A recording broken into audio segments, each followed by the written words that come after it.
اللهم صل على سيدنا ومولانا محمد وعلى آل سيدنا ومولانا محمد وبارك وسلم عليه. أعوذ بالله من الشيطان الرجيم. بسم الله الرحمن الرحيم.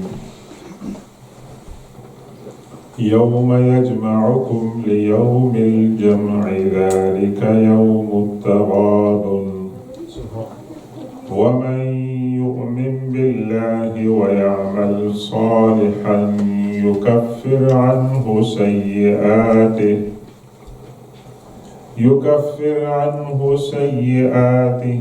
ويدخله جنات تجري من تحتها الأنهار خالدين فيها أبدا ذلك الفوز العظيم.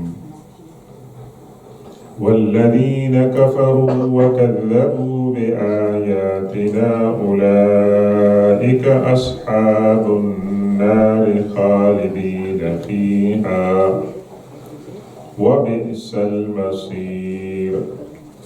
صدق الله مولانا العظيم وبلغنا رسوله النبي الأمي الأمين الكريم ونحن على ذلك لمن الشاهدين والشاكرين والحمد لله رب العالمين. السلام عليكم ورحمة الله تعالى وبركاته. آج ہم سورہ تغابن جس کا نمبر 64 ہے اور اس کی آیت نمبر 9 سے اپنے درس کا آغاز کر رہے ہیں. اور پچھلی 8 آیات میں ہم نے اللہ تبارک و تعالی کی صفات کمال اور صفات جمال، جی ہاں 3 قسم کی صفات ہیں اللہ تبارک و تعالیٰ کی، جن کو اللہ کی جو اسماء حسنہ ہیں اس کی تمام جو ایٹریبیوٹس ہیں اس کو علماء 3 گروپس میں کیٹیگرائز کرتے ہیں. ایک ہے صفات جمال، ایک ہے صفات جلال اور ایک ہے صفات کمال. تو اللہ تبارک و تعالیٰ کی تخلیق اور اس کی قدرت کے اور اس نے کائنات کے اندر جو خوبصورت چیزیں پیدا کی ہیں اس کا ذکر تھا، اور اس کے ساتھ ساتھ اللہ تبارک و تعالیٰ نے جو گزشتہ اقوام ہیں ان کے بارے میں ذکر کیا کہ ان سے آپ درس عبرت حاصل کریں. اور قرآن پاک کا یہ جو موضوع ہے پرانے اقوام کا ذکر ریکرنٹ جو ہے یہ چلتا رہتا ہے، اور اس میں لوگوں کو جو ہے قرآن کی مخاطبین کو یہ موضوع بار بار جو ہے وہ ریمائنڈ کرایا جاتا ہے. لیکن حضرت انسان کی نیچر ہے کہ وہ ان چیزوں کو بھول جاتے ہیں. تاریخ کے اندر جو باتیں ہوتی ہیں انسان کی، انڈیویجولز کی، گروپس کی، جماعتوں کی، قوموں کی، نیشنز کی، اس کے اندر بہت سی عبرت کی باتیں ہوتی ہیں. اور اس لیے قرآن کے اندر اکثر قرآن کے اندر جو کنٹینٹس ہیں وہ پرانے زمانے کی جو اقوام ہیں، انبیاء کرام ہیں، ان کے حالات ہیں. اسلام کے جو احکامات ہیں، تعلیمات ہیں، اس کے اندر مورل ٹیچنگز ہیں اور اسلام کے احکامات ہیں سوسائٹی کے بارے میں اور دیگر جو زندگی کے اسپیکٹ ہیں اس کے بارے میں آیات تھوڑی ہیں. لیکن آیات کا زیادہ حصہ جو ہے وہ پرانی جو اقوام ہیں ان کے بارے میں ہے. اور انسان کہانی کو پڑھ کر اس سے سبق آسانی سے حاصل کرتا ہے. عالم بھی حاصل کر سکتا ہے اور ایک کم علم والا بھی حاصل کر سکتا ہے. اس لیے قرآن پاک کے اندر یہ ایک سورس آف نالج ہے جو بیان کیا گیا ہے. آیت نمبر 9 جس کی میں نے تلاوت کی ہے، اس آیت کے اندر اس سورت کا جو نام ہے، ٹائٹل ہے تغابن. تھوڑا سا اس کے بارے میں عرض کیا تھا اور آج اس آیت کے اندر اس کے بارے میں تھوڑی سی تفصیل بیان کی گئی ہے کہ اللہ تبارک و تعالیٰ نے فرمایا کہ وہ تمہیں اس دن اکٹھا کرے گا کہ جو یوم الجمع ہے. یوم الجمع جو ہے یہ نام ہے قیامت کا، اور اس کے اندر اس کو جو نام دیا گیا ہے وہ اس وجہ سے دیا گیا ہے کہ حضرت آدم علیہ السلام سے لے کر اس پلانٹ میں آخری انسان تک جو بھی آئے گا ان تمام کو اللہ تبارک و تعالیٰ نے ایک جگہ پر اکٹھا فرمائے گا. تو اس ڈے آف گیدرنگ، ہم اس کو انگریزی میں ڈے آف ریکننگ بھی کہتے ہیں، لیکن یہ یوم الجمع سے مراد ہے کہ ڈے آف گیدرنگ، کہ جب تمام جو مخلوقات ہیں ان کو اللہ تبارک و تعالیٰ ایک جگہ پر اکٹھا فرمائے گا. اور اس کے ساتھ ساتھ اس کا دوسرا نام بھی ذکر کیا کہ یہ ڈے آف گیدرنگ کے ساتھ ساتھ ذالک یوم التغابن بھی ہے. تغابن ہے کہ میوچل لاس، کہ اس دن انسان ایک دوسرے سے اپنی ڈیلنگ کے اندر وہ نقصان کے اندر مبتلا ہوں گے. اس وجہ سے کہ اللہ کے رسول صلی اللہ علیہ وسلم نے فرمایا کہ قیامت والے دن ایک مسلمان جو جنت میں جائے گا اور ایک انسان جو جہنم میں جائے گا، دونوں کو یہ دکھایا جائے گا. جو جنت میں جائے گا اس کو دکھایا جائے گا کہ اگر آپ جنت میں نہ آتے تو یہ جہنم میں آپ کا یہ ٹھکانہ ہوتا.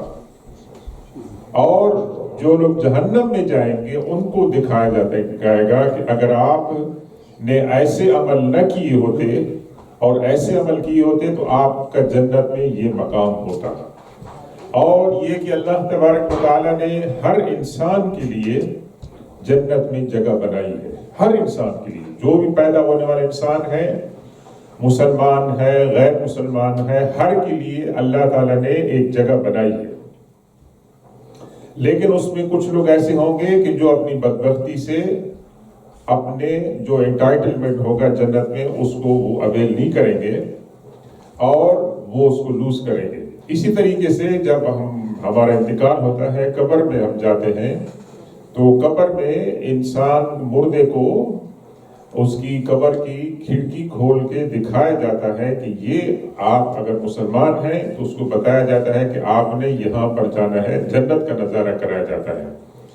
اور جو غیر مسلمان ہوتا ہے اس کو کھڑکی سے جہنم کا نظارہ کرایا جاتا ہے کہ آپ کا جو الٹیمیٹ جو ہے آپ کی ڈیسٹینیشن وہ ہوگی. ویسے تو یہ تغابن اس معاملے میں اس کی بہت سی میننگ ہے. تغابن کا جو مین جو مقصد ہے کہ انسان لاس کے اندر ہو.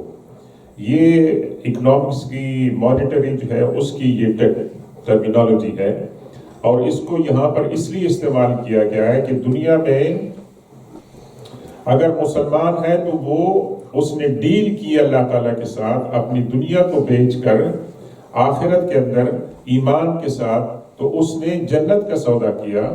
اور جنت کا سودا ایسے ہے کہ اس کو بہت ساری چیزیں اس کو محرومیاں ہو جائیں گی، اور اس کو دنیا میں بہت ساری چیزیں اس کو جو ہے نا تکلیفیں اٹھانی پڑیں گی. لیکن اس نے اپنا ایمان رکھنا ہے اور اللہ تبارک و تعالیٰ پر یقین رکھنا ہے، اور جو اللہ کی توفیق سے نیک کام کر سکتے ہیں وہ کام کریں گے. تو وہ اس ڈیل کے اندر انہوں نے جو ہے وہ پروفٹ کا جو ہے سودا کیا ہے. اور دوسرا اس کا یہ ہے کہ جنہوں نے دنیا کو بیچ کر، دنیا کو خرید کر دین کو بیچ کر جو سودا کیا ہے، وہ ان کو اس دن پتہ چلے گا کہ وہ نقصان کے اندر رہے. تیسرا اس کا معنی اللہ کے رسول صلی اللہ علیہ وسلم کی بیان کردہ ان احادیث کے اندر ہے کہ اگر کسی نے کسی کے ساتھ ظلم کیا ہوگا دنیا میں، تو اللہ کے رسول صلی اللہ علیہ وسلم نے فرمایا کہ آپ اس کو دنیا کے اندر سارٹ آؤٹ کر لیں. کسی کے ساتھ اگر آپ نے زیادتی کی ہے تو وہ حقوق العباد کے اندر آتا ہے، اور آپ اس کو دنیا کے اندر کسی پہ آپ نے زیادتی کی ہے، ظلم کیا ہے، کسی کے پیسے دینے تھے، کسی کا حق مارا ہے، کسی کے دل دکھایا ہے، تو دنیا میں آپ ان کے ساتھ معاملہ سارٹ آؤٹ کر لیں. اگر آپ نہیں کریں گے تو اللہ تعالیٰ قیامت والے فرمائے گا کہ آپ آپس میں سارٹ آؤٹ کریں. اور اس کے اندر کیا ہوگا کہ جس کے ساتھ میں نے زیادتی کی ہوگی اس انسان کا میرے ساتھ جو ہے ایک خاص مقام ہے، قیامت والے دن ایک خاص مقام ہوگا۔ مظالم کی گریونسز، جو لوگوں کی گریونسز آپس میں ایک دوسرے کے ساتھ ہیں، وہ سارٹ آؤٹ کرنے ہوں گے۔ وہ سارٹ آؤٹ نہیں ہوں گے تو نہ جنت میں جنتی جا سکے گا، نہ جہنم میں جہنمی جا سکے گا۔ اور اس کے اندر یہ ہے کہ اگر میں نے کسی کے مطلب ہے کہ حقوق تلفی کی ہے تو اس کے ساتھ ڈیل کیا ہوگی؟ اس کے وہاں تو پیسے تو نہیں ہوں گے نا، وہاں ڈیل یہی ہوگی کہ ان سے میں نے کچھ لینا ہے اور ان کو میں نے کچھ دینا ہے، اور ان سے میں نے کیا مطلب ہے کہ میں نے لینا ہے، ان کے گناہ مجھے لینے پڑیں گے۔ جو گناہ اس نے کیے ہوں گے وہ مجھے لینے پڑیں گے، کیونکہ میرے پر ان کی ذمہ داریاں بنتی ہیں، ان کی ڈیوز ہیں، ان کی حقوق ہیں۔ اور اگر یہ بات ختم ہو گئی تو کیا ہوگا؟ میری نیکیاں بھی اس میں چلی گئی تو پھر میں ان کے گناہ لوں گا۔ تو یہ تمام باتیں احادیث کے اندر مینشن کی گئی ہیں تفصیل کے ساتھ، اور قیامت کے جو مناظر ہیں، قیامت کے جو سٹیجز ہیں، اس کے اندر یہ ایک بہت بڑا مطلب ہے کہ خوفناک مطلب ہے کہ منظر ہے کہ انسان ایک دوسرے کے ساتھ جو ہے وہ یہ سارٹنگ آؤٹ کر رہے ہوں گے، اور جب تک یہ سارٹنگ آؤٹ نہیں ہوگا، یعنی کسی کو آپ نے تھپڑ بھی مارا ہے اور معافی نہیں مانگی ہے دنیا میں، تو اس کا بھی اس کو جو ہے ازالہ جو ہے کرنا پڑے گا۔ تغابن میوچل مطلب ہے کہ لاس دونوں طرف سے مطلب ہے کہ ہوگا، اور مسلمان کا لاس اس طرح سے ہو جائے کہ اس نے نیکیوں کے اندر اس کی کمی ہوگی، اور جو غیر مسلمان ہوں گے ان کے ساتھ لاس یہ ہوگا کہ بھی انہوں نے اللہ تبارک و تعالیٰ کے وجود کا انکار کیا، اللہ کی تعلیمات کو نہیں مانا، قرآن کو نہیں مانا، حدیث کو نہیں مانا، آخرت کا۔ تو یہ ان کے لحاظ سے یہ ہے۔ ذالک یوم التغابن، it's a day of mutual loss۔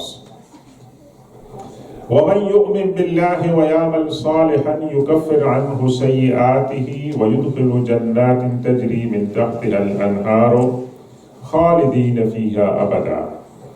اور جو انسان اللہ کو مانتا ہے اور نیک کام کرتا ہے تو اللہ تبارک و تعالیٰ یکفر عنہ سیئاتہ، ان کے جو گناہ ہوں گے، ان کی جو مسٹیکس ہوں گی، ان کی جو غلطی ہوں گی،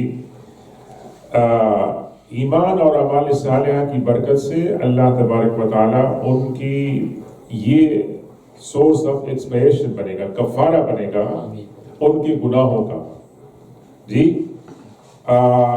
وَيُدْخِلُ جَنَّاتٍ تَجْرِي مِن تَحْتِهَا الْأَنْهَارُ، اور اللہ تعالیٰ اس کو ایسی جنتوں میں، باغات میں داخل فرمائے گا کہ جس کے نیچے نہریں چلتی ہیں، خالدین فیہا ابدا۔ دو الفاظ ریپیٹڈلی مختلف قسم کے بیان کی گئے ہیں۔ خالدین کا مطلب ہوتا ہے کہ ہمیشہ رہنا، لیکن اس کی تاکید کرتے ہوئے فرمایا ابدا، فار ایور، مطلب ہے کہ تاکہ کسی کے ذہن میں یہ شک نہ رہو کہ وہ جو لائف ہے وہ اٹرنل لائف ہے، وہ چند سالوں کے لیے، 10 سال کے لیے، 20 سال کے لیے نہیں ہے، بلکہ وہ ہمیشہ کی زندگی ہے، اور اللہ تبارک و تعالیٰ ان کو اس کا اجر عطا فرمائے گا۔ دیکھیں ایک حدیث پاک ہے، اللہ کے رسول صلی اللہ علیہ وسلم کی بہت ہی خوبصورت حدیث ہے۔ فرمایا کہ صحابہ کرام سے ایک دن آپ خطاب فرما رہے تھے کہ آپ کو میں ایک ایسی بات نہ بتاؤں کہ جس کے کرنے سے آپ کے گناہ مٹیں گے اور اللہ کی بارگاہ میں آپ کے درجات بلند ہوں گے۔ آپ کے گناہ مٹیں گے اور آپ کے درجات بلند ہوں گے، دو کام ہوں گے۔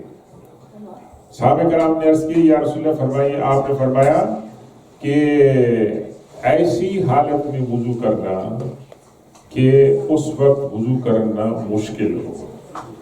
اب اس کی بہت سی صورتیں ہیں جی، آپ تھکی ہوئی ہیں، نماز کا ٹائم ہے اور آپ کا بدن نہیں مان رہا ہے کہ ابھی اٹھ کے آپ وضو کریں اور نماز پڑھیں۔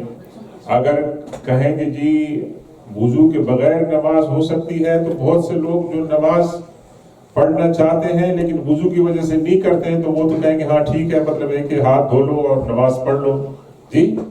لیکن کئی لوگ اس زحمت کی وجہ سے نماز بھی نہیں ادا کرتے ہیں کہ یہ وضو جو کرنا ہے یہ بھی ایک مودریشن ہے ان کے لیے، تو وہ نہیں کرتے. لیکن اللہ کے رسول سے فرمایا کہ بھئی انپلیزنٹ سچویشن کے اندر، یا تو سردی ہے، ٹھنڈ ہے، آپ کی کوئی جسمانی ایسی پرابلم ہے کہ جس کی وجہ سے آپ کو وضو کرتے ہوئے تکلیف ہوتی ہے، لیکن اس کے باوجود آپ وضو کرتے ہیں جی، تو ان تمام صورتوں میں اگر آپ وضو کرتے ہیں تو اس کے دو فائدے ہیں. ایک تو گناہ اللہ تعالیٰ معاف فرمائیں گے، اور دوسرا آپ کے درجات جو ہیں وہ بلند ہوں گے. اور تیسری بات اللہ کے رسول نے کیا فرمائی کہ مسجدوں کی طرف زیادہ پیدل چلنا اور آنا، اس سے بھی جو قدم اٹھاتے ہیں مسجد جاتے ہوئے گناہ جو ہیں وہ مٹتے ہیں اور نیکیوں کے اندر، درجات کے اندر اضافہ ہوتا ہے. چاہیے تو یہ تھا کہ ایک اللہ تعالیٰ اجر عطا فرماتا، لیکن اللہ تعالیٰ تو کریم ہے، وہ تو دینا چاہتا ہے، تو گناہ بھی معاف ہو رہے ہیں اور درجات جو ہیں وہ بھی بلند ہو رہے ہیں ویسے. اور تیسری بات کیا بیان فرمائی کہ نماز جب ہو گئی ہے تو نماز کے بعد آپ دوسری نماز کے انتظار کے لیے بیٹھتے ہیں. ہم لوگ میں سے اکثر کیا کرتے ہیں کہ جب ہم لوگ جاتے ہیں عمرے کے لیے، حج کے لیے، تو اکثر لوگ عصر کے بعد بیٹھ جاتے ہیں مغرب تک، یا مغرب سے عشاء تک بیٹھ جاتے ہیں. اسی طریقے سے اگر آپ اپنی لوکل مسجد میں بھی آپ کے پاس ٹائم ہے، کوئی اور مصروفیت نہیں ہے، آپ صرف اس نیت سے بیٹھتے ہیں کہ وہاں ذکر کریں گے اور دوسری نماز کا انتظار کریں گے، تو نماز کا جو انتظار کرنا ہے اس کے دوران ہمارے گناہ بھی معاف ہوتے ہیں اور ہمارے درجات جو ہیں وہ بلند ہوتے ہیں. پھر اللہ کے رسول صلی اللہ علیہ وسلم نے حدیث کے اینڈ میں کیا فرمایا؟ فَذَلِكُمُ الرِّبَاطُ فَذَلِكُمُ الرِّبَاطُ. رباط کا معنی ہوتا ہے کہ مسلمان ملک کی بارڈرز پر جو لوگ کہ اس کی بارڈر کی حفاظت کرتے ہیں تو ان کی بہت بڑی ذمہ داری ہوتی ہے، بہت بڑا رسک ہوتا ہے، ان کی جان کا بھی خطرہ ہوتا ہے، ان کے آرام کے اندر بھی خطر پڑتا ہے. تو اللہ کے رسول صلی اللہ علیہ وسلم 2 مرتبہ فرمایا فَذَلِكُمُ الرِّبَاطُ فَذَلِكُمُ الرِّبَاطُ. یہ جو کام ہے کہ انپلیزنٹ حالات کے اندر وضو کرنا، مسجد کے اندر جانا، نماز کے بعد انتظار کرنا، یہ وہ ایسے ہے کہ انسان جو ہے وہ مسلمانوں کی جو ملک ہے، جو کنٹری ہے، اس کی بارڈر پہ ہے اور مسلمانوں کی سرزمین کی وہ حفاظت کر رہے ہیں، اسی طریقے سے یہ کام بھی ہے. تو اللہ تعالیٰ نے یہاں کیا فرمایا؟ یکفر عنہ السیئات. ایک تو ان کی گناہ جو ہے وہ اللہ تعالیٰ ان کا کفارہ فرمائے گا نیک کام کرنے اور ایمان کی برکت سے، اور دوسرا یہ کہ اللہ تعالیٰ ان کو ایسی جنتوں میں داخل فرمائے گا کہ جس کے نیچے سے نہریں بہتی ہیں اور وہ اس کے اندر ہمیشہ جو ہے وہ رہیں گے. ذالک الفوز العظیم. یہ بہت بڑی کامیابی ہے. اصل کامیابی یہی ہے نا کہ جب لوگ قیامت والے دن دیکھیں گے کہ دنیا کے اندر ہم کسی لوگوں کو سمجھتے ہیں کہ they are very successful in the دنیا، لیکن آخرت میں پتہ چل جائے گا کہ کون سکسیسفل ہے آخرت کے اندر، اور اس وقت جب ہماری ریئلائزیشن ہوگی it will be too late. اور قرآن و حدیث نے، اللہ کے رسول نے، پیغمبروں نے تو باتیں بتا دی، لیکن دنیا نے ان کی باتوں پر غور نہیں کیا اور انہوں نے کہا کہ یہ پرانے لوگوں کی باتیں ہیں. تو آپ کو آج کل کے اس پرفتن دور میں ایسے مسلمان لوگوں کو دیکھتا ہوں، خواتین کو دیکھتا ہوں، نوجوانوں کو دیکھتا ہوں، ان کو دیکھ کر مجھے انسپریشن ملتی ہے کہ دین کا ان کے اندر کتنا جذبہ ہے، حلال و حرام کی ان کے اندر کتنی فکر ہے، بچوں کی تربیت کے معاملے میں اور جو اسلام کے جو اصول ہیں اس کے بارے میں ماشاءاللہ ان کی کمٹمنٹ جو ہے، اس کو دیکھ کر آج کل کے اس دور میں کتنی ڈسٹریکشن ہے، کتنے پرابلمز ہیں اور کتنے چیلنجز ہیں، لیکن ماشاءاللہ اللہ تعالیٰ نے اس امت پر یہ رحم فرمایا ہے کہ اس دور میں کہ جہاں بہت سارے پرابلم بھی ہیں، لیکن جو لوگ دین پر چلنا چاہتے ہیں ان کو کوئی دنیا کی طاقت نہیں روک سکتی ہے، تو وہ دین کی پر جو ہے وہ چل رہے ہیں، اور وہ لوگ جو ہیں دوسرے لوگوں کے لیے ثواب کا اور انسپریشن کا ذریعہ بنتے ہیں. والذین کفروا وکذبوا بآیاتنا اولئک اصحاب النار خالدین فیہا وبئس المصیر. اس کے مقابلے میں وہ لوگ ہیں کہ جنہوں نے انکار کیا، اللہ کے وجود کا انکار کیا، اللہ کی توحید کا انکار کیا اور اللہ تبارک و تعالیٰ کی جو نشانیاں ہیں، اللہ کی جو تعلیمات ہیں، ان کو انہوں نے جھٹلایا، پیغمبروں کو جھٹلایا، پیغمبروں کے بارے میں انہوں نے ایسی جو ہے باتیں کی. اور یہ ہر دور میں، آج کل کے دور میں بھی چل رہا ہے بات کہ لوگ اللہ کے رسول کی باتوں کی نافرمانی کرتے ہیں اور ان کا مذاق اڑاتے ہیں. اولئک اصحاب النار خالدین فیہا وبئس المصیر، وہ لوگ جو ہیں they are the dwellers of the hell fire، وہ لوگ جہنم کے ساتھی ہیں، اس کے اندر ہمیشہ رہیں گے. وبئس المصیر، اور یہ بہت ہی برا ہے ڈیسٹنی اور ٹھکانہ کہ انسان کو اس انجام سے دوچار ہونا پڑے. تو اللہ تبارک و تعالیٰ تو مہربان ہے انسان کے اوپر، وہ تو انسان کے لیے اچھائی چاہتا ہے، اور اس نے انسان کو سمجھانے کے لیے پیغمبر بھیجے، کتابیں بھیجی، انسان کو آنکھیں عطا فرمائی. یہ تمام باتیں اللہ تبارک و تعالیٰ نے انسان کی بھلائی کے لیے بتائی ہیں. اور اس کے ساتھ ساتھ اللہ تعالیٰ نے انسان کو ٹیسٹ کرنے کے لیے برائی کا راستہ کھلا چھوڑا ہوا ہے، کیونکہ اگر برائی کا راستہ کھلا نہ ہوتا تو پھر انسان فرشتوں کی طرح ہوتے، پھر انسانوں میں اور فرشتوں میں کیا فرق تھا؟ جی، تو اللہ تبارک و تعالیٰ نے برائی بھی ہمارے ساتھ رکھی ہے، اور شیطان جو ہے وہ ہمارے خون کے اندر سرایت کر گیا ہے، ہمارے ساتھ ہر وقت ہوتا ہے، نماز کے اندر بھی ہوتا ہے، مسجد کے اندر بھی ہوتا ہے، آپ کعبہ شریف میں جائیں تو وہاں بھی ہمارے ساتھ ہوتا ہے. جی، تو یہ اللہ تعالیٰ نے امتحان تو ہمارا رکھا ہے، اور اصل تو جو مطلب ہے کہ بات ہے وہ امتحان کی ہے کہ امتحان کے اندر کون جو ہے وہ پورا ہوتا ہے. تو اللہ تبارک و تعالیٰ سے ہر وقت ہدایت کی دعا مانگنی چاہیے. اللہ کے رسول صلی اللہ علیہ وسلم کی یہ دعا اللہم اہدنا فی من ہدیت، یہ دعا کون مانگتے ہیں؟ مسلمان مانگتے ہیں. اسلام سے تو بڑی ہدایت نہیں ہے، اسلام لانے کے بعد پھر اللہ کے رسول صلی اللہ علیہ وسلم یہ دعا مانگ رہے ہیں اللہم اہدنا فی من ہدیت. اللہ کے رسول دعا مانگ رہے ہیں کہ اللہ مجھے ان لوگوں میں شامل فرما جن کو تو نے ہدایت دی ہے. اللہ کے رسول صلی اللہ علیہ وسلم تو ہادی ہیں، وہ تو ہدایت دینے والے ہیں. وہ یہ دعا مانگ رہے ہیں کہ اللہم اہدنا فی من ہدیت، اللہ تعالیٰ تو مجھے ان لوگوں میں شامل فرما جن کو تو نے ہدایت دی ہے. تو اگر اللہ کے رسول صلی اللہ علیہ وسلم یہ دعا مانگتے ہیں تو یہ دعا کہ تو ہم زیادہ محتاج ہیں کہ یہ ہماری دعاؤں کے اندر یہ شامل ہونی چاہیے. یہ دعا جو اللہ کے رسول کی ہے، اور یہ بہت بڑی پاپولر دعا ہے، اور خاص طور پر آج کل کے دور میں کہ آفات کا دور ہے، مشکلات کا دور ہے، اس کے اندر جو ہے یہ دعا بھی جو ہے مانگی جاتی ہے، جس کو آپ قنوت نازلہ کہتے ہیں. ما اصاب من مصیبت الا باذن اللہ ومن یؤمن باللہ یہد قلبہ واللہ بکل شیء علیم.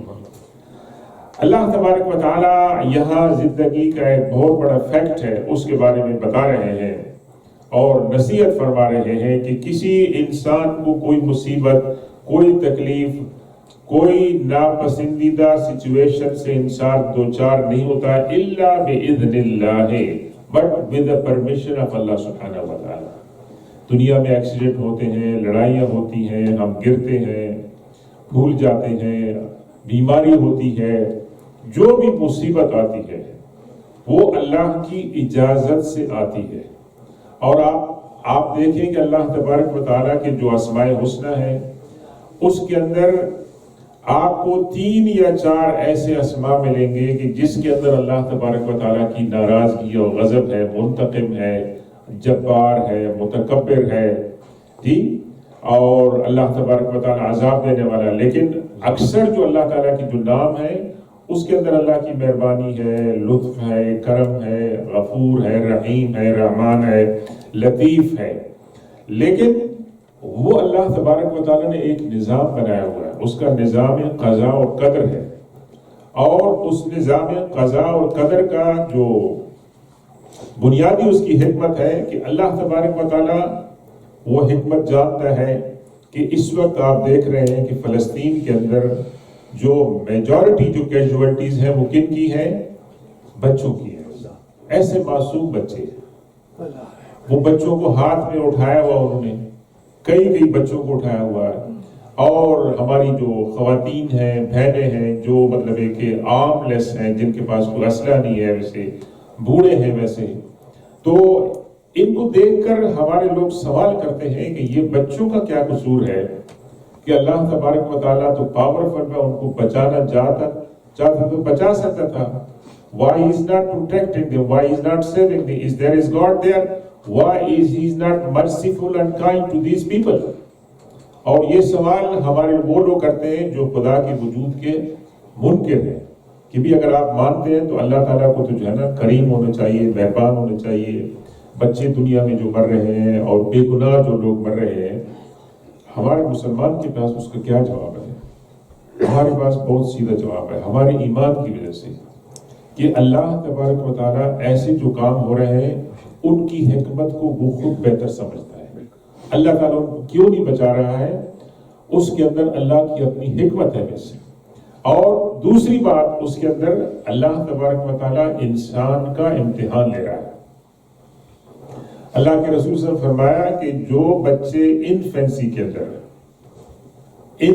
کے اندر جو بچے انتقال کر جاتے ہیں اور ان کے ماں باپ اس پر صبر کرتے ہیں اور انا للہ و انا الیہ راجعون کہتے ہیں اور اس پہ وابیلہ نہیں کرتے ہیں، وہ بچے قیامت والے دن اپنے بچوں کے، اپنے ماں باپ کے کپڑے پکڑ کر ان کو جہنم سے نکالیں گے اور جنت کے اندر لے جائیں گے. اور وہ بچے جب سفارش کریں گے تو اللہ تبارک و تعالیٰ ان کی سفارش کو رد نہیں کرے گا. آپ نماز جنازہ جب آپ پڑھتے ہیں بچوں کے لیے تو آپ کیا کہتے ہیں؟ اللہم اجعلہ شافعا و مشفعا. بچے کے لیے آپ جب دعا کرتے ہیں اللہم اجعلہ شافعا و مشفعا، یہ بچہ جس کی ہم نماز جنازہ پڑھ رہے ہیں، اللہ اس کو ہمارے لیے شفاعت کرنے والا بنا اور اس کی شفاعت کو تو قبول فرما. اب یہ مسلمان کو اگر یہ تعلیم مل جائے کہ وہ مسلمان مصیبت کے وقت صبر کر لے اور یہ یقین کر لے کہ اللہ کی مرضی کے بغیر، اللہ کی اجازت کے بغیر، اللہ کے حکم کے بغیر مجھے تکلیف نہیں پہنچ سکتی ہے. اللہ کے رسول صلی اللہ علیہ وسلم کی یہ بہت مشہور حدیث ہے. فرمایا اللہ کے اوپر توکل کرتے ہوئے فرمایا کہ اگر تمام دنیا اکٹھی ہو جائے تمہیں نقصان دینے کے لیے اور وہ اپنی پوری کوشش کر لے، لیکن اگر اللہ تبارک و تعالیٰ نہیں چاہتا ہے کہ تمہیں وہ نقصان ہو تو وہ تمہیں نقصان نہیں پہنچا سکتا. اور اگر تمام دنیا اکٹھی ہو جائے تمہیں نقصان سے بچانے کے لیے اللہ تبارک و تعالیٰ اگر نہیں بچانا چاہتا ہے تو تمہیں کوئی بچا نہیں سکتا. تو یہ اس کے اندر سب سے جو بڑی بات ہے ایمان، توحید کے پر ہمارا جو ایمان ہے اس میں ایک یہ بات بھی ضرور ہے کہ اللہ کی قضاء و قدر پر راضی ہونا. ہاں ہمارے ہاں جو لوگ فوت ہو جاتے ہیں، ہمارے رشتہ دار وغیرہ، کسی کو آپ ایکسیڈنٹ ہوتا ہے، تکلیف میں دیکھتے ہیں، ہسپتال میں دیکھتے ہیں، آپ کی آنکھوں سے آنسو آتے ہیں، آپ افسوس کرتے ہیں. یہ ایک نیچرل چیز ہے. اللہ کے رسول صلی اللہ علیہ وسلم کے صاحبزادے کا انتقال ہوا تو آپ کی آنکھوں سے آنسو آئے تو ایک صحابی نے کہا یا رسول اللہ آپ رو رہے ہیں، یہ کیسی بات ہے، آپ تو اللہ کے رسول ہیں. تو آپ نے فرمایا کہ یہ ٹیئرز ہے، یہ نیچرل چیز ہے، آپ کے لیے رونا جائز ہے، آپ اس کو نہیں روکیں. ہاں مار پیٹ کرنا، یہ واویلا کرنا، یہ چیزیں غلط ہے. تو اللہ نے فرمایا ما اصاب من مصیبت الا باذن اللہ، اللہ کی اجازت کے بغیر کوئی مصیبت جو ہے وہ نہیں آتی ہے. ومن یؤمن باللہ یہد قلبہ، اور جو آدمی اللہ کو مانتا ہے، اللہ کو صحیح معنی میں مانتا ہے، یہد قلبہ، اللہ اس کے دل کو ہدایت دیتا ہے. اللہ نے یہ نہیں فرمایا اللہ اس کو ہدایت دیتا ہے، اللہ تعالیٰ اس کے دل کو ہدایت دیتا ہے، کیونکہ دل جو ہے is the leader of the whole body. ہم ساری جو باتیں کرتے ہیں ہمارا دل کہتا ہے کہ ہم اس وقت یہ کھانا چاہتے ہیں، ہم یہ کرنا چاہتے ہیں، دل ہمارا کہتا ہے نا. اور دل کے بارے میں اللہ کے رسول نے فرمایا کہ انسان کی باڈی میں ایک گوشت کا لوتھڑا ہے بس. اذا صلحت، اگر وہ ٹھیک ہو جائے تو تمام باڈی جو ہے وہ ٹھیک ہوتی ہے، اور اگر وہ خراب ہو جائے تو ساری باڈی جو ہے خراب ہو جاتی ہے. تو اللہ تعالیٰ نے یہاں کیا فرمایا؟ وَمَن يُؤْمِن بِاللَّهِ يَهْدِ قَلْبَهُ، جو اللہ پر ایمان رکھتے ہیں لوگ، اللہ تعالیٰ ان کے دلوں کو ہدایت دیتا ہے. اس ایمان کی برکت سے اللہ تعالیٰ ان کے دلوں کو ہدایت دیتا ہے. تو وہ ہدایت ان کو صبر کی تلقین کرتے ہیں صبر کی توفیق ملتی ہے. واللہ بکل شیء علیم، اور اللہ تعالیٰ کو ہر چیز کا علم ہے کہ ہم دنیا کو کیا چیز دکھاتے ہیں، ہمارے دل میں کیا چیز ہے، وہ اللہ تبارک و تعالیٰ کے علم کے اندر ساری چیزیں. وَأَطِيعُوا اللَّهَ وَأَطِيعُوا الرَّسُولَ فَإِن تَوَلَّيْتُمْ فَإِنَّمَا عَلَى رَسُولِنَا الْبَلَاغُ الْمُبِينُ. اب یہ دیکھیں اس کے ساتھ ذکر کیا ہے انسان پر جو مصیبت آتی ہے، انسان کا، مسلمان کا کیا رسپانس اور ری ایکشن ہوتا ہے، اس کے بارے میں بتایا. اور پھر بتایا کہ آپ اللہ اور اس کے رسول کی پیروی کریں. اس کے رسول کی پیروی کریں مطلب کیا ہے کہ اپنی زندگی، اگر ہماری لائف میں ایکسیڈنٹ آیا ہے، کوئی ان پلیزنٹ سچویشن آئی ہے، بیماری آئی ہے، وفات آئی ہے، اور کوئی خبر ہم نے ایسی سنی ہے کہ وہ سیڈ نیوز ہے، تو اس کا مطلب یہ نہیں ہے کہ ہم دین کے اوپر جو کام کرنا ہے اس کو ایک سائڈ پہ کر دیں، اس کو سسپینڈ کر دیں. نہیں، وَأَطِيعُوا اللَّهَ وَأَطِيعُوا الرَّسُولَ. اللہ نے، اللہ کے رسول سے ہم نے جو باتیں بیان کی ہیں ان پر عمل ہم کرتے جائیں. فَإِن تَوَلَّيْتُمْ، اگر آپ اس سے روگردانی کرتے ہیں، فَإِنَّمَا عَلَى رَسُولِنَا الْبَلَاغُ الْمُبِينُ، ہمارے رسول کی ذمہ داری کیا ہے؟ بلاغ المبین. بلاغ کے معنی ہے پہنچانا، پریچ کرنا، جی. اور مبین مینس کلیئر. اس کی ذمہ داری کیا ہے کہ وہ وضاحت کے ساتھ اللہ تبارک و تعالیٰ کی باتیں مخلوق تک پہنچا دے. اگر وہ نہیں مانتے ہیں تو وہ اس کا ذمہ دار نہیں ہے. اس کی ذمہ داری جو وہی ہے، تو مطلب یہ کہ آپ اللہ اور اس رسول کا کوئی نقصان نہیں کریں گے، اپنا کریں گے. اللہ لا الہ الا هو علی اللہ فلیتوکل المؤمنون. اللہ تبارک و تعالیٰ کی تعریف فرمائی. اللہ کون ہے؟ اللہ وہ ہے کہ جس کے سوا کوئی معبود نہیں، کوئی عبادت کے لائق نہیں سوائے اس کے. وعلی اللہ فلیتوکل المؤمنون، اور اللہ ہی پر ایمان والوں کو بھروسہ کرنا چاہیے. اللہ تبارک و تعالیٰ کے پر بھروسہ کرنا چاہیے کہ انسان فانی ہے، اللہ تبارک و تعالیٰ اللہ فانی ہے، اس کو بقا ہے. ہماری 100 سال کی زندگی ہے، 1000 سال کی زندگی ہے، جو بھی ہے وہ ایک دن فنا ہوگی. ہم بڑھاپے میں جائیں گے، ہمارے یہ حالات ہوں گے. یہ تمام کی تمام باتیں، اور انسان اس دنیا سے جاتا ہے تو حسرتیں لے کے جاتا ہے کہ کاش یہ کام ہوتا، یہ کام ہوتا.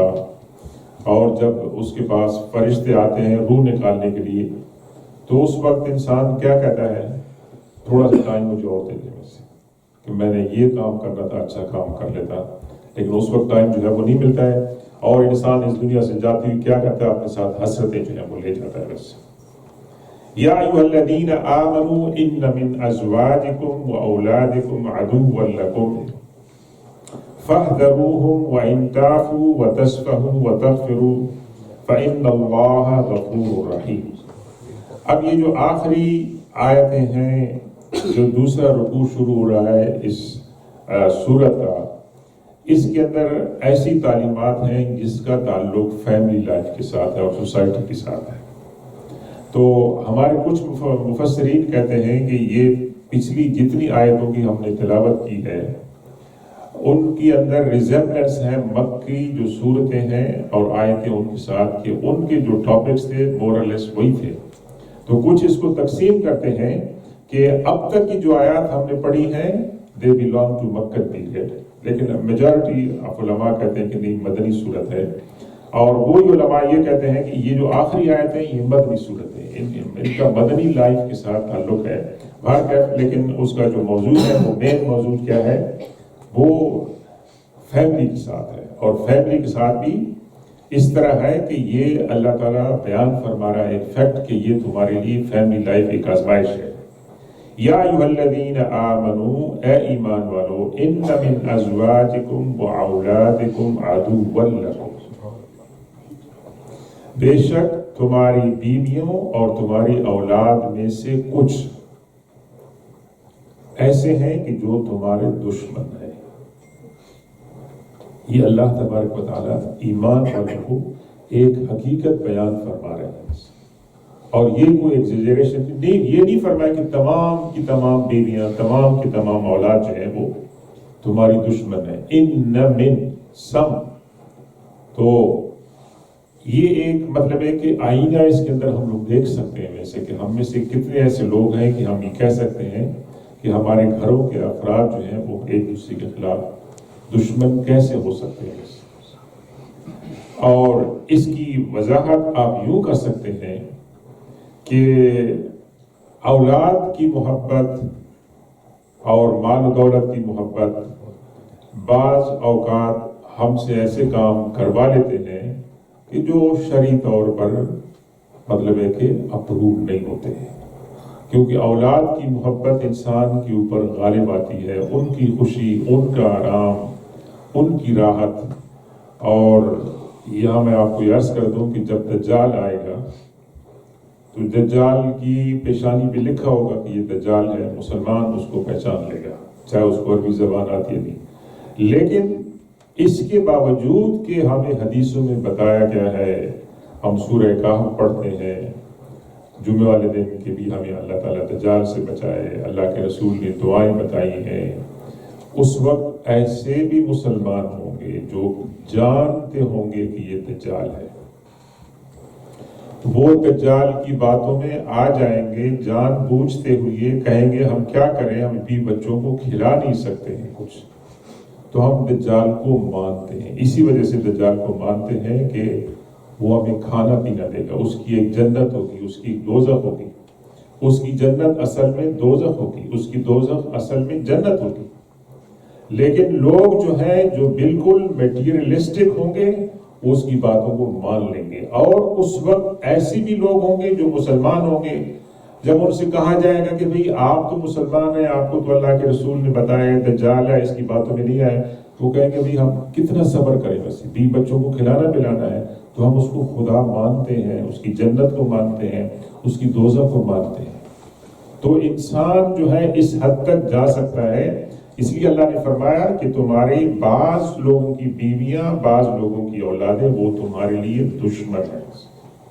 دشمن اس معنی میں ہے کہ ان کی باتیں ماننے سے آپ شریعت کی خلاف ورزی کر رہے ہیں، حلال اور حرام کی تمیز نہیں کر رہے ہیں، تو اس معنی میں وہ دشمن ہے. اس معنی میں دشمن نہیں ہے کہ ہماری کسی کے ساتھ لگتی نہیں ہے، کوئی لین دین کا معاملہ ہے، وہ نہیں. یہ اپنے گھر کے اندر ایسے ماحول پیدا ہو سکتا ہے کہ ہم ایک دوسرے کے اندر گھر کے اندر جو ہے وہ دشمن جو ہے وہ بن سکتے ہیں.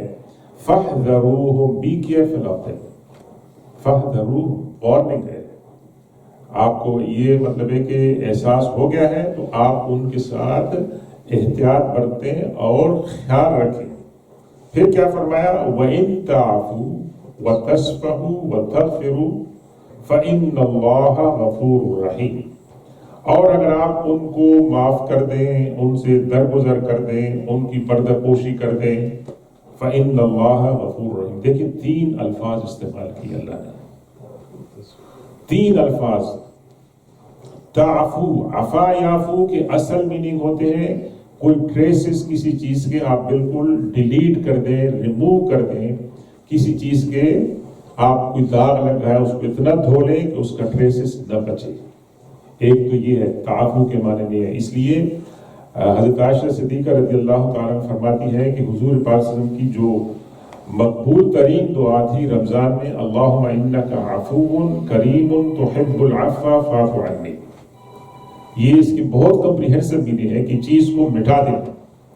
تصفحو کے معنی ہے کہ آپ کے ساتھ کسی نے زیادتی کی، آپ نے اس کی زیادتی کو اگنور کیا، نہ صرف اگنور کیا بلکہ آپ نے اس کو یہ بھی نہیں کہا کہ آپ نے ایسے کام کیوں کیا، اس کو ڈانٹا بھی نہیں کی، اس کو ملامت بھی نہیں کیا. ایک تو تعفو کا مطلب ہے کہ اس کی جو غلطی ہے اس کو مٹا دیا، لیکن ہو سکتا ہے میرے دل میں خیال ہو اس کو تو میں نے کچھ نہیں کہا. لیکن پھر فرمایا تصفحو، اس کے بارے میں برے الفاظ بھی نہیں کہے، اس کو کنڈیم بھی نہیں کرے. ویسے وَتَغْفِرُوا، اللہ تبارک و تعالیٰ جو غفار ہے، غفار کے بہت سے میننگ میں سے ایک اوور ویلمنگ جو میننگ ہے کہ غفار کا معنی ہے کہ اللہ تبارک و تعالیٰ کور کر رہا ہے، چھپا رہا ہے. ویسے کہ ہم اللہ سے جب کہتے ہیں کہ اللہ تعالیٰ ہمیں تو ہماری مغفرت فرما، مغفرت فرمانے کا مقصد یہ ہے کہ ہمارے گناہوں کا علم تو آپ کو ہے، لیکن ہماری پردہ پوشی بھی فرما کہ دنیا اور آخرت میں دوسرے انسانوں کے سامنے ہماری شرمندگی نہ ہو۔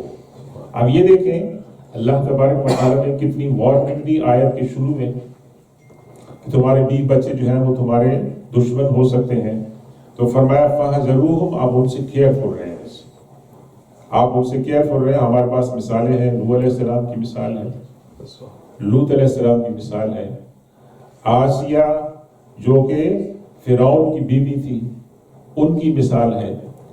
یہ بعض فیملیز میں انبیاء کرام کے اندر ایسی مثالیں ہیں، تو اس سے کیا ملتا ہے کہ اس ماحول کے اندر احتیاط کے ساتھ چلیں، اور پھر اللہ تعالیٰ نے یہ نہیں فرمایا کہ آپ ان کے ساتھ انتقام لیں، آپ سختی کریں گے آپ کی بات نہیں مانیں گے، لڑائی ہو جائے گی اور بہت زیادہ بدمزگی ہو جائے گی، ٹینشن ہو جائے گی۔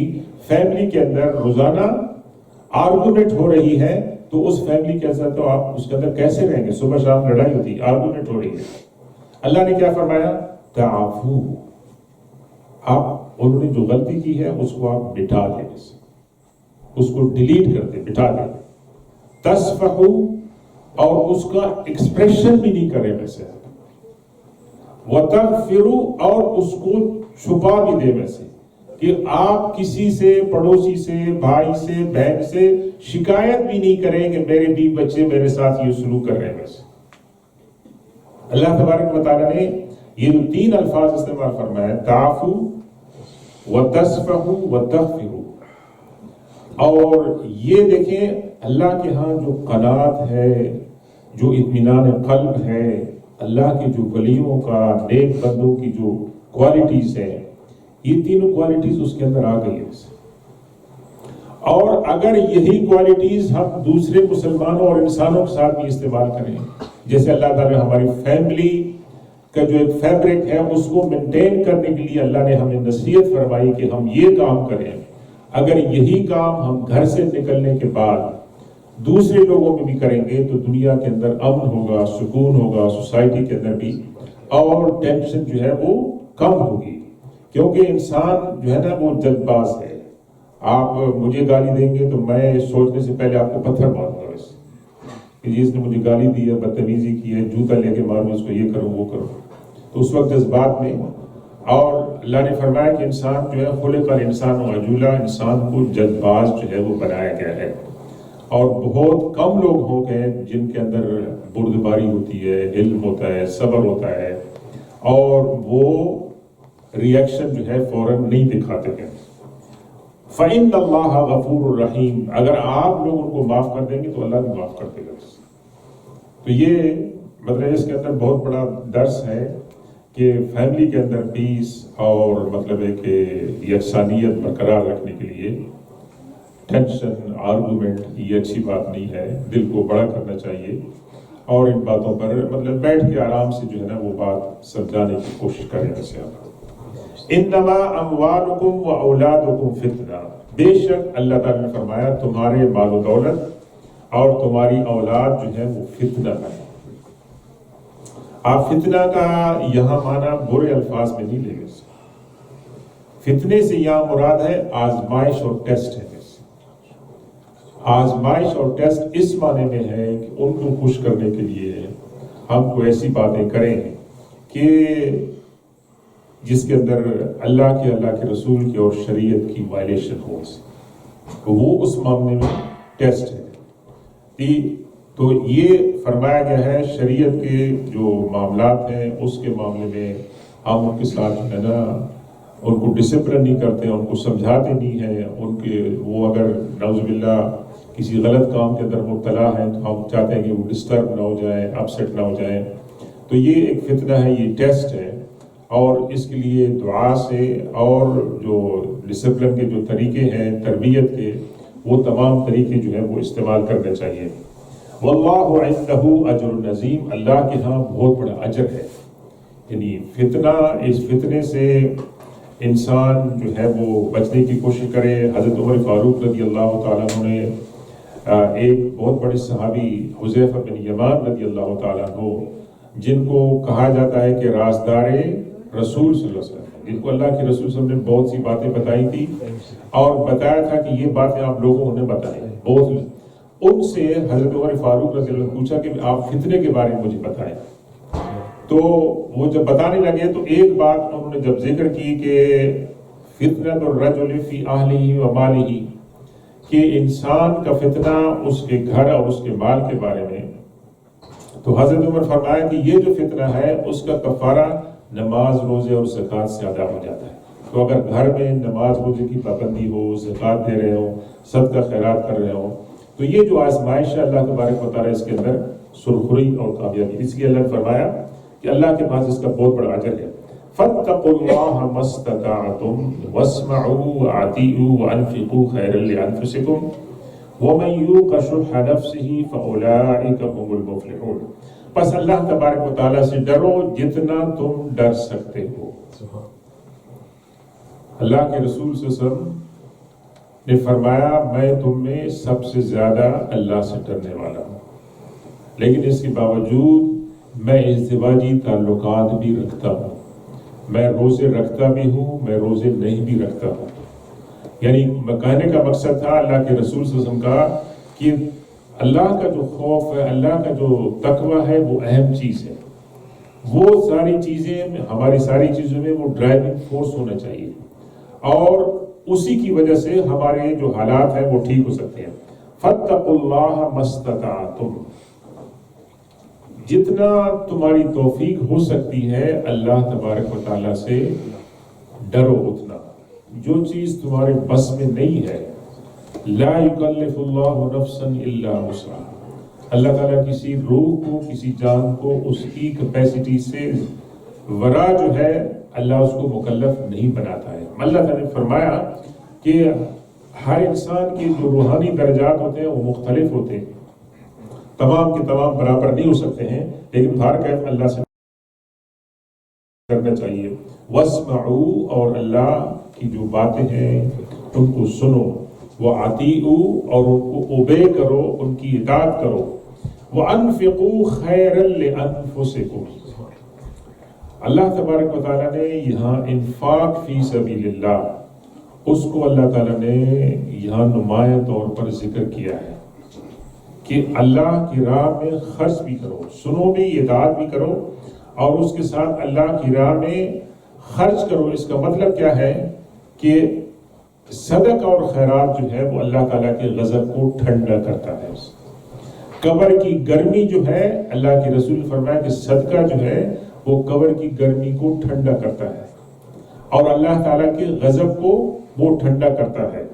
اور اللہ کے رسول نے فرمایا کہ اتقوا النار ولو بشق تمرۃ، اپنے آپ کو جہنم سے بچاؤ اگرچہ کھجور کا ایک فریکشن ہو، پوری کھجور بھی نہ ہو، کھجور کا ایک فریکشن آپ کے پاس ہے اور کوئی محتاج ہے، بھوکا ہے، پیاسا ہے، روزے دار ہے، اس کو آپ دے دیتے ہیں. یہ ایک اللہ کے رسول نے مثال بیان فرمائی، اس کے ذریعے بھی آپ جہنم کی آگ سے بچ سکتے ہیں. تو صدقہ اور خیرات جو ہے وہ اللہ تبارک و تعالیٰ کو بہت پسند ہے، اور اللہ نے یہاں پر نصیحت فرمائی ہے کہ تم لوگ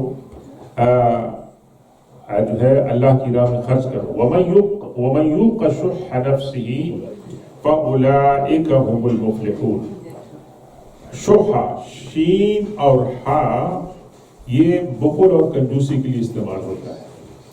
شح نفسہ، کہ جس انسان کو اللہ تعالیٰ نے بخل کی کمزوری سے بچایا ہو کہ وہ بخیل نہ ہو، فَأُولَئِكَ هُمُ الْمُفْلِحُونَ، وہ لوگ جو ہیں فلاح پانے والے، وہ کامیاب ہیں. انسان کو دولت سے محبت ہوتی ہے، اور بدقسمتی سے کچھ لوگ جو ہیں وہ صدقہ اور خیرات اور زکوٰۃ بھی نہیں دیتے ہیں کہ زکوٰۃ جو ہے دینے سے پیسے کم ہو جائیں گے.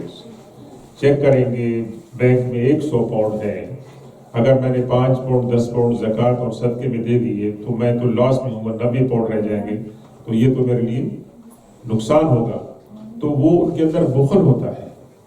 اور اللہ تبارک و تعالیٰ کے رسول فرمایا کہ اللہ تعالیٰ 2 فرشتے روزانہ زمین میں بھیجتے ہیں، وہ دو فرشتوں کا صرف یہ کام ہے ویسے کہ جو سخاوت کر رہے ہیں، صدقہ خیرات کر رہے ہیں، وہ فرشتے ان کے لیے دعا کرتے ہیں کہ اللہ تعالیٰ ان کو اچھا ریٹرن عطا فرما۔ جو لوگ صدقہ و خیرات کرتے ہیں، جو فرشتے روزانہ آتے ہیں زمین پر اور یہ دعا مانگتے ہیں کہ یا اللہ جو لوگ انفاق فی سبیل اللہ کر رہے ہیں ان کو ان کا ریٹرن اچھا دے، ریوارڈ اچھا دے، اور جو بخیل ہے اس کے لیے وہ لوگ بد دعا کرتے ہیں۔ تو ہم کون سی کیٹیگری میں شامل ہونا چاہتے ہیں کہ ہمارے فرشتے ہمارے لیے اچھی دعا کریں یا فرشتے ہمارے لیے بد دعا کریں؟ ویسے تو انفاق فی سبیل اللہ اپنی سہولت کے مطابق، اپنے حالات کے مطابق کرنا چاہیے۔ فاولئک هم المفلحون، اور وہی لوگ کامیاب ہو گئے۔ ان تقرضوا اللہ قرضا حسنا یضاعفه لكم ویغفر لكم واللہ شکور حلیم۔ اگر تم لوگ اللہ کو قرض حسنا دو، دیکھو کہ اللہ تعالیٰ نے کتنی خوبصورت بات بیان فرمائی۔ اللہ تعالیٰ ہمارے قرضوں کا محتاج ہے۔ ہم لوگ مسجد بناتے ہیں، کہتے ہیں کسی نے مکان کا قرضہ دینا ہے، 3-4 آدمی مل کے قرض حسنا دو، انٹرسٹ فری اس کو لون دو، جب وہ قابل ہو جائے گا واپس دے گا، اس کو ہم قرض حسنا کہتے ہیں۔ ہم اس کو معاف تو نہیں کر رہے ہیں، میں نے آپ کو 10,000 دیے تو آپ کے پاس جب ہو جائیں گے مجھے 10,000 واپس دینا، یہ قرض حسنا ہے۔ اللہ کہہ رہا ہے کہ جو لوگ اللہ کو قرض حسنا دیتے ہیں، اگر ہم کسی غریب کی مدد کر رہے ہیں تو وہ اللہ کو قرض حسنا دے رہے ہیں، اور وہ فل ریٹرن ہوگا۔ نہ صرف فل ریٹرن ہوگا بلکہ فرمایا یضاعفہ لکم، آپ کا جو کیپٹل ہے وہ بھی واپس ہوگا۔ یضاعفہ، اللہ تعالیٰ اس کو مینی فولڈ کر دے گا، اس کو ڈبل کر دے گا۔ 100 پاؤنڈ مسجد میں، چیریٹی میں غریب کو، بیوہ کو، یتیم کو دی ہے، یہ قرض حسنا اللہ کو دیا ہے۔ اللہ تعالیٰ قرض حسنا 100 پاؤنڈ واپس کرے گا، ڈبل کرے گا، اس کے 200 پاؤنڈ عطا کرے گا، اور ویغفر لکم، اللہ تعالیٰ تمہیں معاف بھی کر دے گا۔ واللہ شکور حلیم، اللہ تعالیٰ شکور کہتے ہیں کس کو؟ کہ جو کسی کا شکریہ ادا کرتا ہے۔ اللہ تعالیٰ شکریہ کا معنی یہ ہے کہ اللہ تعالیٰ اس کا ریٹرن جو ہے وہ اچھا جو ہے وہ عطا فرماتا ہے۔ حلیم، اور اللہ تبارک تعالیٰ جو ہے بہت ہی بردبار ہے۔ یعنی کیا مطلب ہے کہ آپ نے اللہ کو جو قرض حسنہ دیا ہے، اللہ تعالیٰ اس کی وجہ سے آپ اس کا غصہ جو ہے اس کو ٹھنڈا کریں گے، اور خاص طور پر وہ صدقہ جو سیکرٹ میں دیا جاتا ہے، جو دائیں ہاتھ دیتا ہے بائیں ہاتھ کو نہیں پتہ ہے، اس کو اللہ تعالیٰ بہت ہی پسند فرماتا ہے۔ And Umang the 7 lucky peoples، قیامت والے دن اللہ کے عرش کے سائے میں 7 جو خوش قسمت لوگ ہوں گے، اس میں ایک وہ لوگ ہوں گے جنہوں نے صدقہ خیرات چھپ کے کیا تھا اور انہوں نے کسی کو نہیں بتایا۔ وہ بھی اللہ کے عرش کے سائے کے نیچے ہوں گے قیامت والے دن۔ ان کے صدقے کا علم اللہ تبارک و تعالیٰ کو تھا، اور اللہ تعالیٰ اس دن ان کی قدر کرے گا کہ فرمائے گا آ جاؤ تو میرے عرش کے سائے کے نیچے تم لوگ کھڑے ہو جاؤ گے۔ عالم الغیب والشہادت العزیز الحکیم۔ دیکھیں سورت کا آغاز کہاں سے ہوا تھا؟ اللہ تعالیٰ کی جو صفات کمال ہے، جو صفات جمال ہے، ان سے ذکر ہوا تھا، اور اسی کے اوپر کنکلوڈ ہو رہا ہے عالم الغیب والشہادت۔ جو چیز چھپی ہوئی ہے اور جو چیز سامنے ہے اللہ تعالیٰ اس کا جاننے والا ہے۔ العزیز الحکیم، اللہ تعالیٰ جو ہے وہ قدرت والا ہے، وہ تعارف والا ہے۔ الحکیم، اور اللہ تعالیٰ کے پاس حکمت بھی ہے۔ انسان کی تو کمزوری ہے نا کہ انسان کے پاس پاور ہے، ضروری ہے کہ انسان جو پاورفل ہو، دولت مند ہو، حاکم ہو، اس کے پاس حکمت بھی ہو۔ ویسے اس کے پاس دولت کا، حکومت کا، بادشاہی کا روپ ہوتا، نشہ ہوگا، کسی کو اٹھا دے، پھینک دے، یہ کر دے، وہ کر دے۔ اللہ تعالیٰ العزیز غالب ہے، پاورفل ہے، لیکن الحکیم، اللہ تعالیٰ جو ہے وہ حکمت والا بھی ہے، اور اللہ تبارک و تعالیٰ کے تمام کام جو ہے حکمت پر مبنی ہے۔ آیت نمبر 18 جو آخری آیت ہے اس سورت کی، اس کے اوپر ہم کنکلوڈ کرتے ہیں۔ اللہ تبارک و تعالیٰ اس کے اندر بہت ساری باتیں جو ہیں بیان ہوئی ہیں۔ اللہ تبارک و تعالیٰ ہمیں ان پر عمل کرنے کی توفیق عطا فرمائے۔ ربک رب العزت عما یصفون وسلام علی المرسلین والحمد للہ رب العالمین۔